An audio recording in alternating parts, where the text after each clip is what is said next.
Hello students, एक बार फिर स्वागत है आप सभी का आपके अपने YouTube channel smart study classes पर। तो सुनो, आप सभी को पता है कि थर्ड चैप्टर हमारा इलेक्ट्रिक करंट वाला चल रहा है और इलेक्ट्रिक करंट में इससे पहले मैं आपको अनुगमन वेग के आधार पर ओम के नियम की व्युत्पत्ति तक कंप्लीट करा चुका हूँ।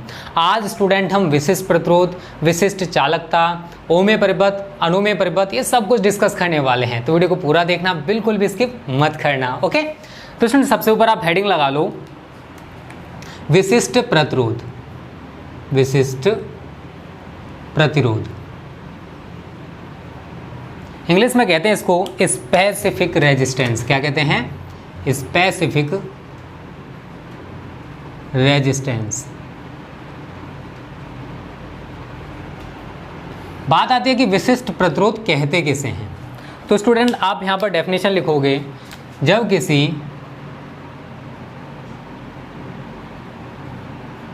चालक के सिरों के बीच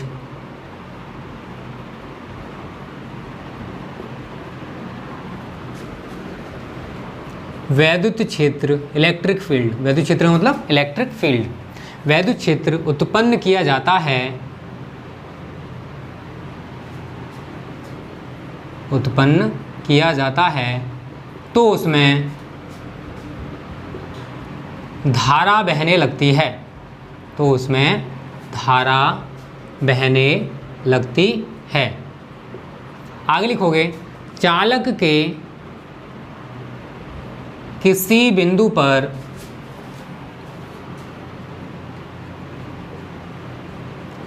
वैद्युत क्षेत्र E, वैद्युत क्षेत्र कैपिटल E तथा धारा घनत्व,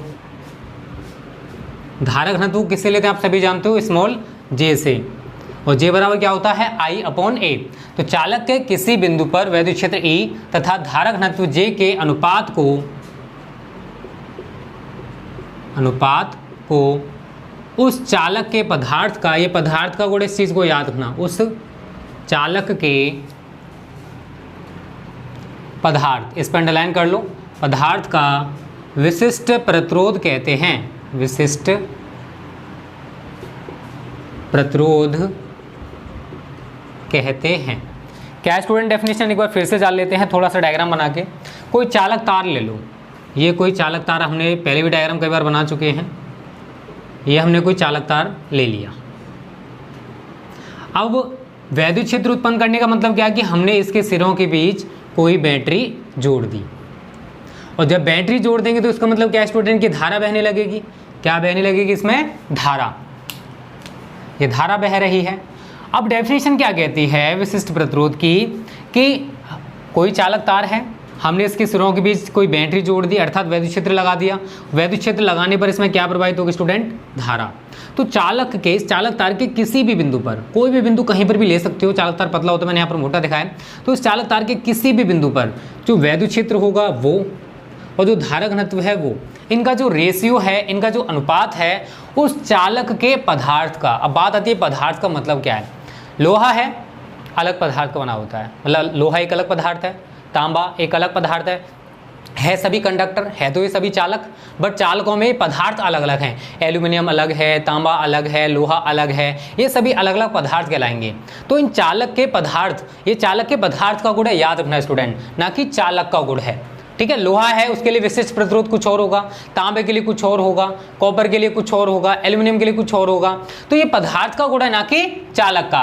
तो डेफिनेशन जो कहती है उसी के आधार पर स्टूडेंट हम क्या बोले हैं कि जब कोई चालक है, अगर हमने उसके सिरों के बीच वैद्युत क्षेत्र लगा दिया, तो वैद्युत क्षेत्र लगाने पर उसमें धारा बहेगी। तो चालक के किसी भी बिंदु पर जो वैद्युत क्षेत्र उत्पन्न हो रहा है वो, और धारा घनत्व का जो अनुपात है, जो रेशियो है, उसे हम चालक के पदार्थ का विशिष्ट प्रतिरोध कहते हैं। इसे हम रो से प्रदर्शित करते हैं। आगे लिखोगे, इसे रो से प्रदर्शित करते हैं। तो यहां पर आप सूत्र बना लोगे, रो बराबर E/J, ये आपका एक सूत्र बन गया। ठीक है, कि चालक के पदार्थ का जो विशिष्ट प्रतिरोध है वो वैद्युत क्षेत्र E तथा धारा घनत्व J का अनुपात होता है, या अनुपात के बराबर होता है। तो जैसे चाहो वैसे डेफिनेशन को बना सकते हो। आगे स्टूडेंट आप इसमें लिखोगे, माना कि चालक की लंबाई, जो चालक तार हमने ले रखा है, चालक की लंबाई स्मॉल एल एवं अनुप्रस्थ परिच्छेद का क्षेत्रफल, अनुप्रस्थ परिच्छेद का क्षेत्रफल कैपिटल ए है। ठीक है, यदि चालक के सिरों के बीच, यदि चालक के सिरों के बीच V विभवांतर लगाने पर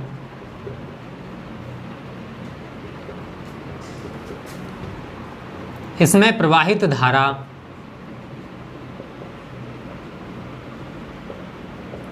I हो तो, देखो ऊपर डेफिनेशन जो मैंने बताई आपको क्लियर होगी, यहाँ से आप पूरी डेफिनेशन बना सकते हो। अब देखो जो चालक हमने ले रखा है इसकी लेंथ कितनी है स्टूडेंट, लंबाई कितनी है L, और अनुप्रस्थ परिच्छेद का जो ये क्षेत्रफल है, एरिया है, वो कितना है स्टूडेंट A, और हमने इस चालक के सिरों के बीच कितना विभवांतर लगा दिया स्टूडेंट, V विभवांतर लगा दिया। और जब हमने V विभवांतर लगाया है तो इसमें कितनी धारा प्रवाहित हो रही है, I, कितनी धारा प्रवाहित हो रही है, I। तो स्टूडेंट आप सभी ने एक सूत्र जरूर पढ़ा होगा, देखो मैं पढ़ा भी चुका हूँ। तो यहाँ पर हम E बराबर क्या लगाएंगे, V/L, क्या लगाएंगे, E बराबर V/L, और J बराबर स्टूडेंट आप क्या लगाओगे, I/A।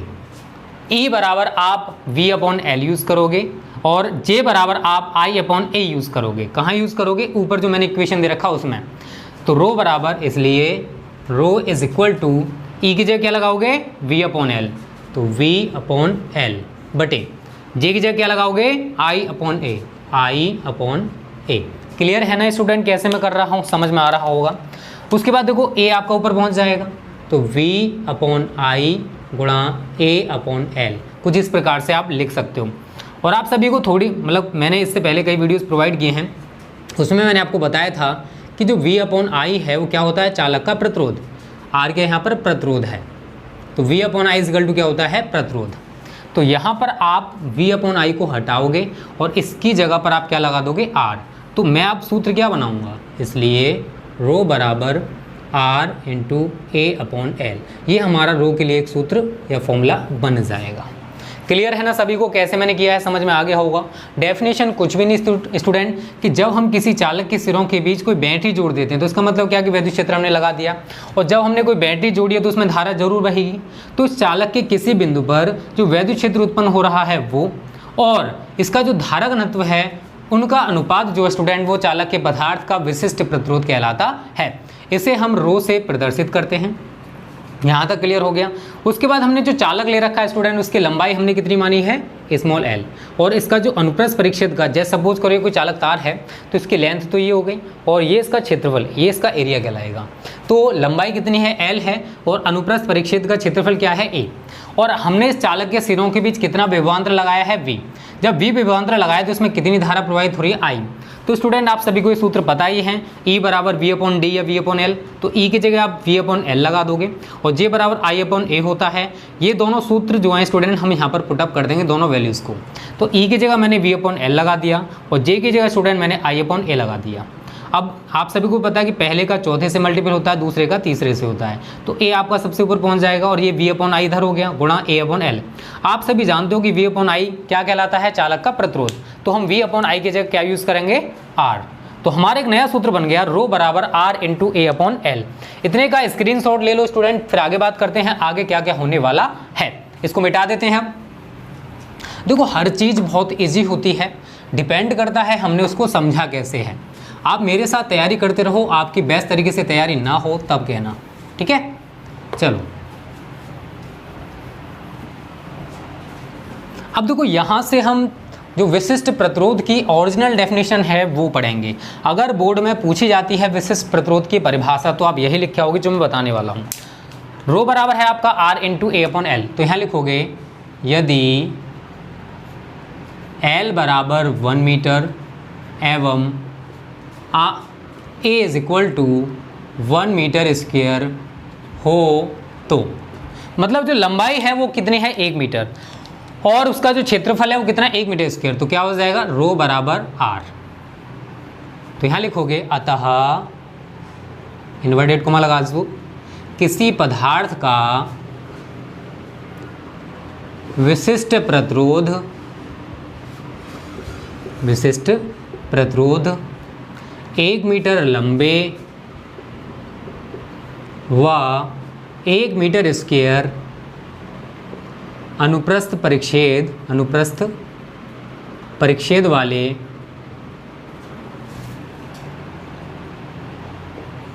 तार के प्रतिरोध के बराबर होता है। ये हमारी डेफिनेशन होगी किसकी, विशिष्ट प्रतिरोध की। तो स्टूडेंट अगर हमने जो चालक तार ले रखा है, अगर उसकी लंबाई 1 मीटर है और क्षेत्रफल उसका 1 मीटर स्क्वायर है, तो उसका जो प्रतिरोध होगा वही विशिष्ट प्रतिरोध कहलाएगा। तो मैंने यहाँ पर भी यही लिखा है कि किसी पदार्थ का विशिष्ट प्रतिरोध 1 मीटर लंबे व 1 मीटर स्क्वायर अनुप्रस्थ परिच्छेद वाले अनुप्रस्थ परिच्छेद का मतलब क्षेत्रफल, अनुप्रस्थ परिच्छेद क्षेत्रफल वाले ऐसे लिख सकते हो, यहाँ पर क्षेत्रफल और यूज कर सकते हो, क्षेत्रफल वाले तार के प्रतिरोध के बराबर होता है। तो आपको क्या डेफिनेशन को रटना पड़ेगा, किसी पदार्थ का, क्योंकि ये पदार्थ का गुण है, आप सभी को मैं बता चुका हूँ, तो किसी पदार्थ का विशिष्ट प्रतिरोध 1 मीटर लंबे व 1 मीटर स्क्वायर अनुप्रस्थ परिच्छेद क्षेत्रफल वाले तार के प्रतिरोध के बराबर होता है। तो यहाँ पर रटने वाली चीज़ कहाँ है यार, इसी से आप पूरी डेफिनेशन बना सकते हो। तो ये हमारी ओरिजिनल डेफिनेशन है जो आप बोर्ड में लिखकर आओगे अगर पूछी जाती है तो। अब बात करते हैं रो का मात्रक क्या होता है। तो यहाँ लिखोगे विशिष्ट प्रतिरोध का मात्रक, विशिष्ट प्रतिरोध का मात्रक। देखो हमने अभी सूत्र क्या पढ़ा है, हमने पढ़ा है रो बराबर R इंटू ए अपॉन एल। इसी से आप इसका मात्रक बनाओगे। R का मात्रक क्या होता है, ओम। क्षेत्रफल का मात्रक क्या होता है, मीटर स्क्वायर। और लंबाई का मात्रक क्या होता है, मीटर। 1 मीटर से मीटर कैंसिल, क्या रह गया, ओम मीटर। तो अगर आपसे पूछा जाता है कि विशिष्ट प्रतिरोध का मात्रक बताओ तो क्या होगा, ओम मीटर। कैसे आया है वो मैंने आपको बता दिया। बात आती है इसकी विमा की, तो यहाँ लिखोगे विशिष्ट प्रतिरोध की विमा। कैसे लिखोगे, पहले हम नीचे वाला जो है उसको डस्ट कर देते हैं, इसको मिटा देते हैं। देखो विमा हम इसके यूनिट से ही बनाएंगे। कैसे बनाएंगे, देखो रो की विमा ऐसे करके डाल लो बराबर, मात्रक क्या है इसका, ओम मीटर। तो मैं लिखूंगा ओम मीटर, ठीक है। रो का मात्रक हो गया, ओम को यहाँ पर तोड़ दो। मैं इस विमा बता रहा हूँ मात्रक से कैसे बनाओगे। ओम को कैसे तोड़ोगे, ओम बराबर वोल्ट पर एम्पियर, क्योंकि आर बराबर क्या होता है, वी अपॉन आई। तरीका सीख लो कैसे सीख किया जाता है इसको। तो वोल्ट प्रति एम्पियर इनटू में हमारा क्या चल रहा है, मीटर। अब यहाँ पर वोल्ट को आपको फिर तोड़ सकते हो अगर तोड़ना चाहते हो। अगर वोल्ट का मतलब अगर आपको वैद्युत विभव की विमा पता है तो यहाँ पर यूज़ कर सकते हो। आप देखो एक और तरीके से निकाल सकते हो। अगर आपको आर की विमा पता है, ए की विमा पता है और एल की विमा पता है तो भी आप डायरेक्ट निकाल सकते हो। और जिन बच्चों को बिल्कुल नहीं पता है कि आर की विमा क्या है, ए की क्या है, एल की क्या है, तो स्टूडेंट जैसे मैं बता रहा हूँ वैसे करोगे तभी आपको ये सॉल्व हो पाएगा, विमा निकाल पाओगे। तो यहाँ पर आप वोल्ट को भी तोड़ सकते हो, क्योंकि वी बराबर क्या होता है, डब्ल्यू अपॉन क्यू। तो मैं यहाँ पर वोल्ट को भी तोड़ूंगा किसमें, जूल प्रति कूलाम में। तो जूल इंटू मीटर हमारे ऊपर चल ही रहा है। अब कूलाम और एम्पियर एक बराबर में आ जाएंगे, तो कूलाम इंटू एम्पियर। क्लियर सभी को। अब जूल कार्य का मात्रक है, तो कार्य की विमा क्या होते हैं, ml की पावर 2 t की पावर -2। मीटर किसका मात्रक, लंबाई का, तो इसके लिए हम l यूज़ करेंगे। कूलाम के लिए क्या यूज़ करते हैं स्टूडेंट, कूलाम के लिए हम लोग यूज़ करते हैं AT। और एम्पियर के लिए क्या यूज़ करेंगे, A। अब देखो l की पावर 3, l की पावर 2 ये रहा, l की पावर 1 ये रहा, तो l की पावर 3, t की पावर -2 ये रहा। a के t जब ऊपर आएगा तो t की पावर -3 और a की पावर -2। ये हमारी किसकी विमा हो जाएगी स्टूडेंट, विशिष्ट प्रतिरोध की विमा हो जाएगी। तो यहाँ तक आपको सब कुछ क्लियर है। यहाँ से हमने विशिष्ट प्रतिरोध की परिभाषा निकाल ली। विशिष्ट प्रतिरोध का अगर आपसे यूनिट पूछा जाएगा तो आप बता सकते हो ओम मीटर होता है। और अगर विशिष्ट प्रतिरोध की विमा आपसे पूछी जाती है तो आप बता सकते हो ml3 t⁻³ a⁻² होती है। यहाँ तक अगर सब कुछ क्लियर है तो स्क्रीनशॉट जल्दी से इसका ले लो। आगे बात करते हैं, और भी इसमें कई टॉपिक्स बचे हुए हैं अभी, ठीक है, इसको मिटा देते हैं।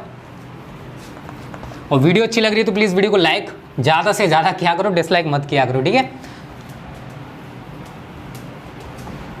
अब स्टूडेंट देखो, यहाँ पर आप नोट पॉइंट डालोगे एक,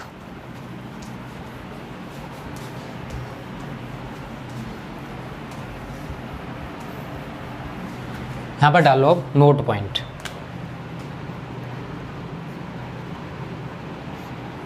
देखो अभी हमने सूत्र क्या पढ़ा है, हमने पढ़ा है रो बराबर R × A/L। अगर मैं R निकालना चाहूँ तो R बराबर क्या सूत्र बनेगा, या R = रो के बराबर में L पहुँच जाएगा। बताओ ऐसे तो बन जाएगा, यही तो होगा। अब यहाँ पे लिखो, देखो रो क्या है, किसी पदार्थ के लिए कांस्टेंट रहेगा। यहाँ लिखोगे किसी पदार्थ के लिए रो का मान, अगर हम कहें कि लोहा है उसके लिए कांस्टेंट होगा, तांबा है उसके लिए कांस्टेंट होगा, तो रो = क्या हो जाएगा, किसी पदार्थ के लिए कांस्टेंट। तो यहाँ पर क्या सूत्र बनेगा, R ∝ L और R ∝ 1/A। क्योंकि यहाँ पर इसको हटा दिया तो क्या रह गया, R ∝ L/A।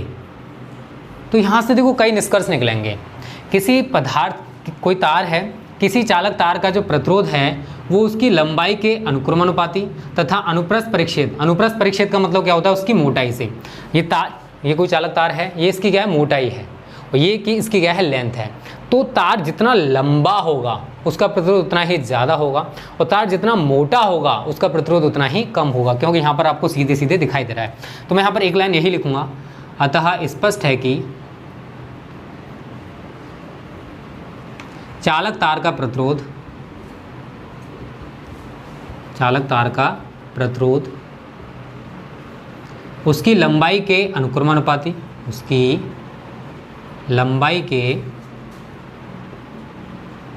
अनुक्रमानुपाती, तथा उसके अनुप्रस्थ परिच्छेद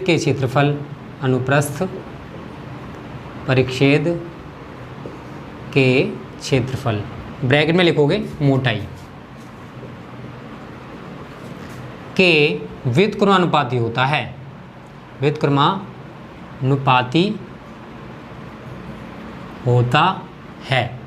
ठीक है। ये क्लियर सभी को। और यहाँ से ये भी स्पष्ट है कि तार जितना पतला होगा, तार जितना पतला होगा, देखो यहाँ पर क्या है, मोटाई के क्या है, व्युत्क्रमानुपाती है। तो इसका मतलब क्या है कि तार जितना पतला होगा उसका प्रतिरोध उतना ही ज़्यादा होगा। तो यहाँ पर कई निष्कर्ष निकल के आते हैं कि चालक तार का जो प्रतिरोध है उसकी लंबाई के अनुक्रमानुपाती होता है, अर्थात तार जितना ज़्यादा लंबा होगा उसका प्रतिरोध उतना ही ज़्यादा होगा, और उसकी मोटाई के व्युत्क्रमानुपाती है, तो तार जितना मोटा होगा उसका प्रतिरोध उतना ही कम होता चला जाएगा, और तार जितना ज़्यादा पतला होगा उसका प्रतिरोध उतना ही अधिक होगा। एक चीज़ और यहाँ पर स्टूडेंट आप सभी याद रखोगे, यहाँ पर आप विशेष डाल के लिख सकते हो,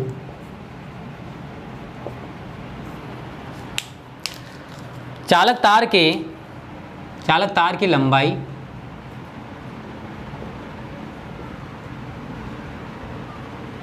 या मोटाई के बदलने पर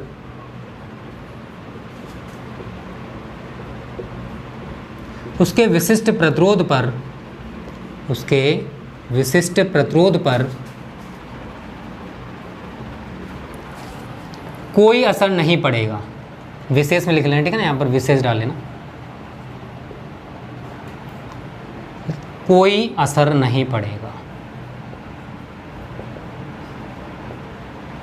तो देखो लंबाई और मोटाई अगर बदल रही है तो विशिष्ट प्रतिरोध पर कोई भी असर नहीं पड़ने वाला। उसका जो प्रतिरोध है, उसका जो रेजिस्टेंस है वो तो डिपेंड कर रहा है चालक तार की लंबाई और मोटाई के ऊपर, लेकिन उसका जो विशिष्ट प्रतिरोध है जो हमने चालक तार ले रखा है उसका लंबाई और मोटाई बदलने पर उसके ऊपर कोई भी असर नहीं पड़ेगा।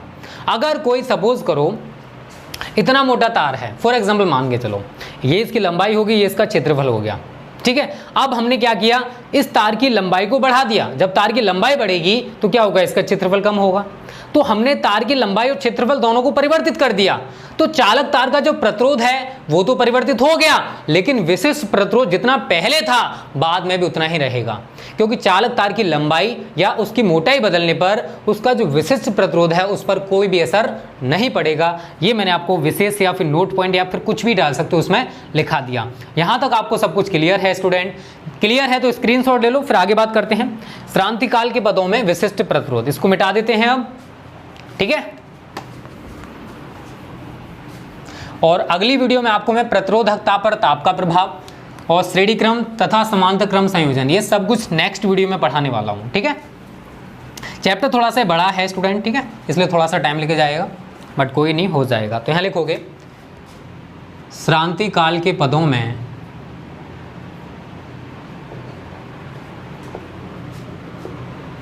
विशिष्ट प्रतिरोध,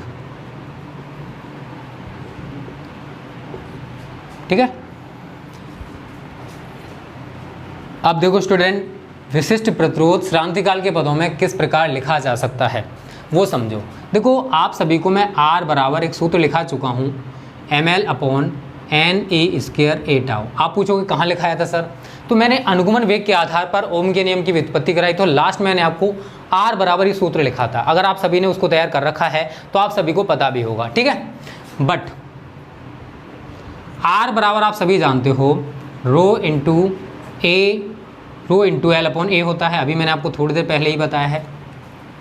तो इस वैल्यू को आप यहाँ पर उठा के रख सकते हो, ये वाली वैल्यू आप यहाँ पर उठा के रख दोगे, इसलिए रो इंटू L/A बराबर ml/NA² टाउ। अब क्रॉस मल्टीपल मारकर आप L या फिर ऐसे कर सकते हो, L से आपका L कैंसिल हो जाएगा और A से आपका A कैंसिल हो गया, तो या रो बराबर क्या सूत्र बना m/NE² टाउ। तो स्टूडेंट याद रखना, किसी चालक तार का जो विशिष्ट प्रतिरोध है वो उसके मुक्त इलेक्ट्रॉन घनत्व पर निर्भर करता है। अर्थात हम कह सकते हैं कि धातु की प्रकृति पर, धातु का जो नेचर है, मेटल का जो नेचर है उस पर निर्भर करेगा। तो यहाँ पर यही लिखोगे, अतः स्पष्ट है कि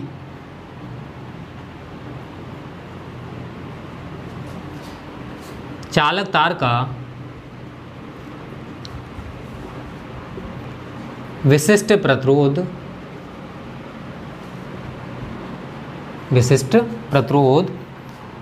उसके मुक्त इलेक्ट्रॉन घनत्व, मुक्त इलेक्ट्रॉन घनत्व का मतलब जानते हो ना, प्रति एकांक आयतन में मुक्त इलेक्ट्रॉनों की संख्या, उसके मुक्त इलेक्ट्रॉन घनत्व n, और ब्रैकेट में लिख दोगे धातु की प्रकृति, क्योंकि देखो कितने इलेक्ट्रॉन्स हैं वो कैसे हम निकाल सकते हैं, वो धातु का नेचर बताएगा। अगर मुक्त इलेक्ट्रॉन घनत्व, अगर प्रति एकांक आयतन में मुक्त इलेक्ट्रॉनों की संख्या ज़्यादा है, प्रति एकांक आयतन में अगर मुक्त इलेक्ट्रॉनों की संख्या ज़्यादा है तो नेचर कैसा होगा मेटल का, ज़्यादा सक्रिय होगा। और अगर प्रति एकांक आयतन में मुक्त इलेक्ट्रॉनों की संख्या कम है तो नेचर कैसा होगा धातु का, थोड़ा सा कम मेटलिक होगा नहीं होगा। ये मुक्त इलेक्ट्रॉन घनत्व, ये बहुत सारी चीज़ें डिपेंड करेंगे, मतलब धातु की जो पूरा का पूरा नेचर है वो मुक्त इलेक्ट्रॉन घनत्व या फिर प्रति एकांक आयतन में मुक्त इलेक्ट्रॉन की संख्या पर डिपेंड करेगा। तो यहाँ पर यही निकल के आ रहा है कि किसी चालक तार का जो विशिष्ट प्रतिरोध है वो उसके मुक्त इलेक्ट्रॉन घनत्व अर्थात धातु की प्रकृति पर निर्भर करता है,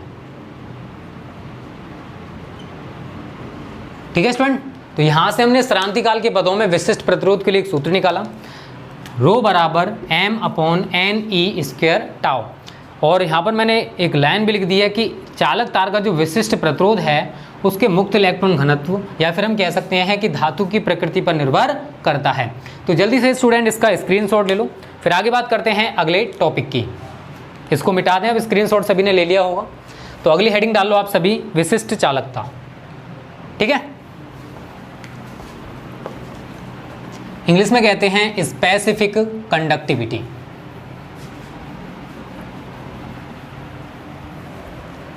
यहाँ लिखोगे विशिष्ट चालकता।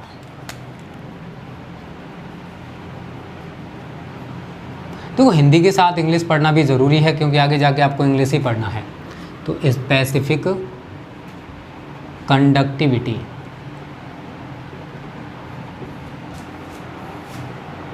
यहाँ लिखोगे किसी पदार्थ के विशिष्ट प्रतिरोध के व्युत्क्रम को,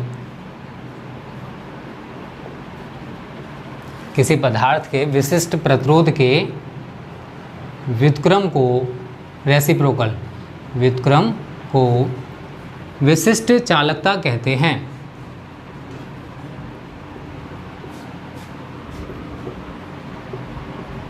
और इसे हम सिग्मा से प्रदर्शित करते हैं, ठीक है ना, लिखोगे इसे सिग्मा से प्रदर्शित करते हैं। अब स्टूडेंट देखो यहाँ पर मैं सूत्र लिख रहा हूँ, यहाँ लिखोगे आप विशिष्ट चालकता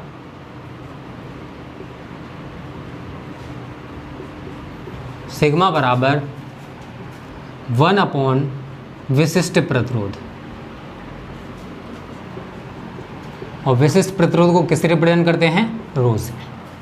आप सभी को मैं रो बराबर सूत्र लिखा चुका हूँ E अपॉन जे, तो बराबर 1 अपॉन E अपॉन जे, ये सिग्मा बराबर आ रहा है, तो जे आपका कहाँ पहुँच जाएगा, ऊपर, या सिग्मा बराबर जे अपॉन ई, या जे बराबर आप क्या लिख सकते हो, सिग्मा इंटू ई। अब जे यहाँ पर स्टूडेंट क्या है, जे है आपका धारा घनत्व, तो धारा घनत्व बराबर विशिष्ट चालकता गुणा वैद्युत क्षेत्र की तीव्रता। तो ये बहुत ज़्यादा क्वेश्चन पूछा जाता है कि विशिष्ट चालकता तथा वैद्युत क्षेत्र की तीव्रता में संबंध बताओ, या धारा घनत्व और विशिष्ट चालकता में संबंध बताओ, तो आप ये रिलेशन लिखकर आ सकते हो, ठीक है। और अगर आप इसे वेक्टर रूप में लिखना चाहते हो तो लिख सकते हो, यहाँ लिखोगे वेक्टर स्वरूप में, मतलब जो वेक्टर राशियाँ हैं उनके ऊपर आप वेक्टर लगा दोगे। तो धारा घनत्व कैसी राशि है, सदिश, विशिष्ट चालकता अदिश है, और वैद्युत क्षेत्र की तीव्रता भी सदिश है, तो ये इसका वेक्टर स्वरूप हो जाएगा इन तीनों राशियों का, ठीक है। क्योंकि जे सदिश है तो इसके ऊपर हमने वेक्टर लगा दिया, ये अदिश है तो इसके ऊपर हम कोई वेक्टर नहीं लगाएंगे, ई हमारी सदिश है तो इसके ऊपर वेक्टर लगा दिया। तो स्टूडेंट विशिष्ट चालकता किसे कहते हैं, तो कोई पदार्थ है, उस पदार्थ का जो विशिष्ट प्रतिरोध है उसी के व्युत्क्रम को, उसी का जो रेसिप्रोकल है वो विशिष्ट चालकता कहलाता है, और इसे हम सिग्मा से प्रदर्शित करते हैं। और विशिष्ट चालकता बराबर हमारा ये सूत्र बन जाएगा, विशिष्ट चालकता बराबर 1 अपॉन विशिष्ट प्रतिरोध। अभी मैंने आपको थोड़ी देर पहले ही बताया है विशिष्ट प्रतिरोध रो बराबर E अपॉन जे। तो आगे अगर आप कैलकुलेशन करोगे तो हमारे ये सूत्र निकल के आएंगे, एक ये वाला और एक ये वाला। अगर वेक्टर रूप में लिखेगा तो आप ये लिख सकते हो, और अगर रिलेशन पूछा जाता है कि धारा घनत्व और विशिष्ट चालकता में संबंध बताओ तो आप ये लिख कर आ सकते हो। तो उम्मीद करता हूँ स्टूडेंट यहाँ तक आपको सब कुछ क्लियर हो रहा होगा। अब यहीं पर स्टूडेंट हम बात करते हैं इसके यूनिट की, इसके मात्रक की। देखो उल्टा मतलब विशिष्ट प्रतिरोध का मात्रक अभी हमने क्या पढ़ा था, ओम मीटर। अब इसी का उल्टा क्या कहलाएगा, विशिष्ट चालकता का मात्रक। तो क्या लिखोगे, ओम मीटर की होल पावर -1, या फिर ओम इनवर्स को आप सभी जानते हो, हम क्या लिख सकते हैं, महो। क्या लिख सकते हैं, महो, महो मीटर इनवर्स। अब आप पूछोगे महो कैसे आया, तो OHM ओम होता है, इसका उल्टा क्या होगा, MHO, MHO। क्योंकि हमें ओम का उल्टा लिखना है, ओम का व्युत्क्रम लिखना है, तो क्या लिख सकते हो, महो। बात आती है इसकी विमा की। तो देखो अभी हमने कुछ देर पहले विशिष्ट प्रतिरोध की विमा पढ़ी थी। क्या पढ़ी थी, mL3, T⁻3, A⁻2, यही तो पढ़ी थी, आप सभी को इतना तो याद होगा। इसी का एकदम उल्टा कर दो, तो m⁻1, L⁻3, T⁻3, A⁻2, ये हमारी विशिष्ट चालकता की विमा हो जाएगी। तो स्टूडेंट इस तरीके से हमारा जो विशिष्ट चालकता वाला टॉपिक है वो यहाँ पर समाप्त हो जाएगा। What is the specific conductivity, इसका यूनिट क्या होता है, इसका डायमेंशन क्या होता है, ये मैंने आपको सब कुछ बता दिया। तो जल्दी से इसका भी स्क्रीनशॉट ले लो। आगे बात करते हैं ओमीय और अनोमीय परिपथ के बारे में, ठीक है। इसको मिटा देते हैं हम। अब जानेंगे ओमीय परिपथ किसे कहते हैं और अनओमीय परिपथ किसे कहते हैं।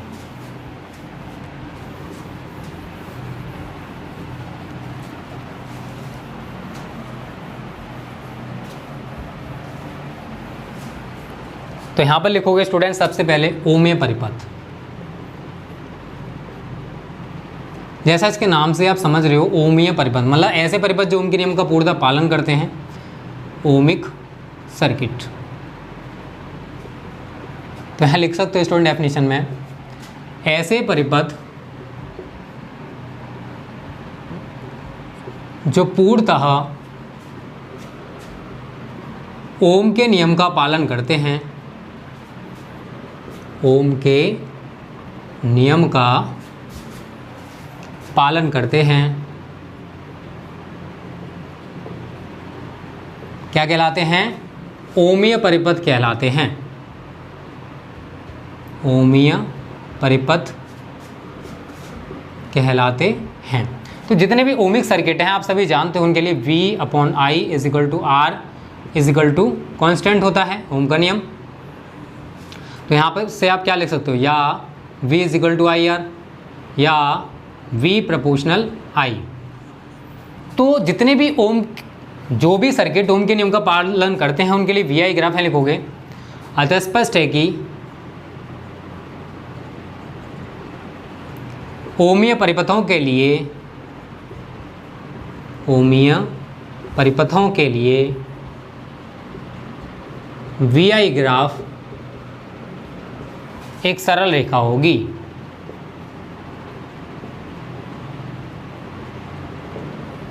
ठीक है, यहाँ पर मैं एक छोटा सा VI ग्राफ बना देता हूँ आपको समझाने के लिए। इधर हमने विभवांतर ले रखा है, इधर हमने धारा ले रखी है। तो अगर ओमीय सर्किट है, अगर ओमीय परिपथ है तो इनके लिए VI ग्राफ कैसा आएगा स्टूडेंट, एकदम सीधी रेखा, VI ग्राफ। अभी सीधी रेखा का मतलब क्या है, अगर हम कहीं पर इस बिंदु पर, मतलब कहीं पर भी जाएं, जैसे मैं अगर इस बिंदु पर हूं तो यहाँ पर V/I का रेशियो फॉर एग्जांपल आता है, V हमें दे रखा है 10 वोल्ट, धारा 10 एम्पियर, तो कितना आएगा 1 ओम। फिर हम आगे कहीं पर भी गए, फॉर एग्जांपल यहाँ पर हम आ गए, तो यहाँ पर स्टूडेंट क्या हो जाएगा 20/20 = 1 ओम। मतलब हर एक जगह आर की जो वैल्यू स्टूडेंट वो कैसे आएगी, कांस्टेंट आएगी। तो ये VI ग्राफ जो है ओमीय परिपथों के लिए एक सीधी रेखा होती है। तो ये तो हो गया ओमीय सर्किट के बारे में कि जो भी परिपथ ओम के नियम का पूर्णतः पालन करते हैं उनके लिए VI ग्राफ एक सरल रेखा या सीधी रेखा होगी। अगर अनओमीय परिपथ है, अगर नॉन ओमिक सर्किट है, अनओमीय परिपथ, नॉन ओमिक सर्किट, तो डेफिनेशन में आप सभी लिख लेना, ऐसे परिपथ जो ओम के नियम का पूर्णतः पालन नहीं करते अनओमीय परिपथ कहलाते हैं। और जितने भी अनओमीय परिपथ होते हैं उनके लिए VI ग्राफ कभी भी एक सीधी रेखा नहीं होगी। एग्जाम्पल टॉर्च का बल्ब, डायोड वाल्व, ये सभी इसके एग्जाम्पल होते हैं। और मैं यहाँ पर एक डायग्राम बना देता हूँ आपको। यहाँ पर हमने V ले रखा है, यहाँ पर हमने I ले रखा है। तो कुछ इस तरीके से ये VI ग्राफ क्या एक सीधी रेखा है? नहीं है। आगे जाके आप क्या देख रहे हो कि परिवर्तन हो रहा है, V और I का जो रेशियो है वो सेम नहीं आएगा। तो इसका मतलब है कि ये जो सर्किट्स हैं ओम के नियम का पूर्णतः पालन नहीं करेंगे। तो जो परिपथ ओम के नियम का पूर्णतः पालन करते हैं ओमीय परिपथ कहलाते हैं, और जो नहीं करते हैं उनको हम अनओमीय परिपथ या फिर नॉन ओमिक सर्किट्स कहते हैं। तो याद रखना, अनओमीय परिपथों के लिए VI की ग्राफ कभी भी एक सीधी रेखा नहीं होती। एग्जाम्पल यहाँ पे लिख सकते हो, टॉर्च का बल्ब जो है वो अनओमीय परिपथ है। डायोड वाल्व आप सभी शायद पहली बार नाम सुन रहे होंगे, डायोड वाल्व भी स्टूडेंट अनओमीय परिपथ है। तो स्टूडेंट आज तो बस इतना ही रहने देते हैं, ठीक है, इतने का स्क्रीनशॉट ले लो। तो स्टूडेंट अगली वीडियो में आपको मैं क्या बढ़ाने वाला हूँ, बहुत ज़्यादा इंपॉर्टेंट टॉपिक, प्रतिरोधकता पर ताप का प्रभाव और प्रतिरोधों का संयोजन। ये दोनों टॉपिक्स हम नेक्स्ट वीडियो में क्लियर कर देंगे। तो उम्मीद करता हूँ ये वीडियो आपको अच्छी लगी होगी। अच्छी लगी है ना, तो लाइक और शेयर करने में कंजूसी मत करना। ओके स्टूडेंट्स, थैंक यू, जय हिंद, जय भारत।